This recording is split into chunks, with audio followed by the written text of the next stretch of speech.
बिस्मिल्लाहिर्रहमानिर्रहीम अस्सलाम वालेकुम। हमेशा की तरह आज भी बीरा फूड सीक्रेट में मज़ेदार सी रेसिपी बन रही है और ये बकरा ईद स्पेशल है, बाल्टी गोश्त बन रहा है। चलें स्टार्ट करते हैं इस रेसिपी को।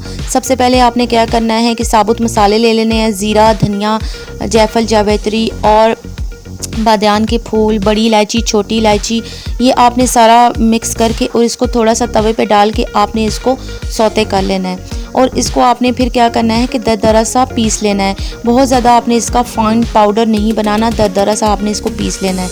यहाँ पे मैंने क्या किया है कि बड़े साइज़ की एक प्याज ले ली है, इसको बारीक स्लाइसिस में काट के और मैंने इसको घी में डाल दिया है। आप ऑयल भी इस्तेमाल कर सकते हैं। प्याज जैसे ही हल्की सी ब्राउन होगी आपने इसके अंदर बारीक कटे हुए टमाटर डाल देने हैं और साथ ही आपने क्या करना है, जैसे ही थोड़े से टमाटर नरम हो तो आपने इसके अंदर हस्बे ज़ायका नमक मिर्चें डाल देनी है। हल्दी मैंने हाफ़ टी स्पून इसमें ऐड की है। और यहाँ पे आपने अगर गोश्त आपने कच्चा इस्तेमाल कर रहे हैं तो आप डाल सकते हैं। मैंने गोश्त को बॉईल कर लिया था और इसको मैं बॉईल इस्तेमाल कर रही हूँ। अगर आप कच्चा इस्तेमाल कर रहे हैं तो इस स्टेज पे आप गोश्त डाल के थोड़ा सा आप इसको भून के आप इसके अंदर पानी डाल दें। जब गोश्त आपका गल जाए तो आप उसको फिर भून लें। यहाँ पे हमारा गोश्त जो है वो तकरीबन गला हुआ ही था, थोड़ा टमाटरों ने पानी छोड़ दिया है, साथ साथ मैं भून रही हूँ इनको। साथ ही आपने क्या करना है कि मसाले जो हमने पीसे थे वो आपने डाल देने हैं। इसी के अंदर मैंने लहसुन और अदरक डाल के मैंने पीस लिया था इसी के साथ ही।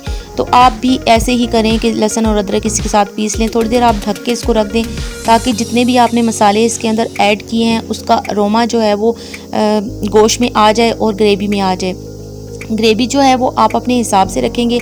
अगर आपने इसको रोटी और नान के साथ इस्तेमाल करना है तो उसको ऐसे ही रहने दें, और अगर आपने इसको खुश्क खाना है, जैसे वो ईद पे हम लोग बाल्टी गोश्त बना के कढ़ाई वगैरह खाते हैं, अगर आपने खुश्क खाना है तो इसको और ज़्यादा आप भून लें। एक बात ध्यान में आपने रखनी है कि इसका जो गोश्त होता है वो बहुत ज़्यादा गला हुआ होना चाहिए, अच्छी तरह गला हुआ गोश्त होगा, लेकिन बहुत मैश नहीं होना चाहिए। बोटियाँ इसकी साबुत होनी चाहिए लेकिन गला हुआ गोश्त होना चाहिए।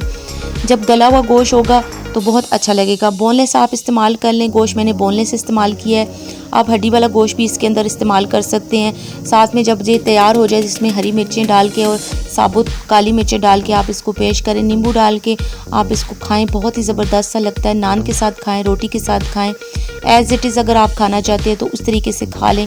मसाले वही होते हैं, थोड़ा सा तरीका मुख्तलिफ होता है तो रेसिपी भी मुख्तलिफ बन जाती है। थोड़ी सी मेहनत की बात होती है, जायका अपने हाथ का होता है। मेरी रेसिपीज़ आपको कैसी लग रही हैं प्लीज़ कमेंट्स करके ज़रूर बताइएगा। दुआ में याद रखिएगा। अगर चैनल पे न्यू है तो सब्सक्राइब कर दें। अल्लाह हाफ़िज़।